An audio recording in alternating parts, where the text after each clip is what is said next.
বিদ্যুতের শর্ট সার্কিটে ভয়াবহ অগ্নিকাণ্ডে পুড়ে ছাই ভাড়াটিয়ার দুটি বসতঘর।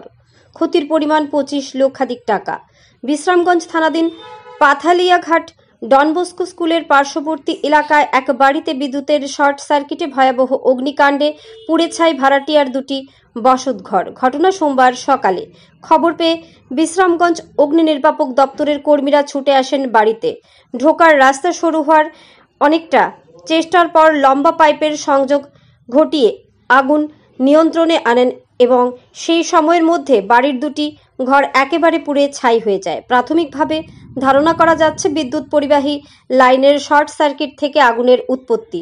সংবাদে আরও জানা যায়, বাড়ির মালিক বাড়িতে থাকেন না, দুই ভাড়াটিয়া আছেন বাড়িতে। তাদের উপস্থিতিতেই অগ্নিসংযোগ ঘটে। প্রাথমিকভাবে ধারণা করা হচ্ছে প্রায় 25 লক্ষাধিক টাকার ক্ষয়ক্ষতি হয়েছে অগ্নিসংযোগের কারণে।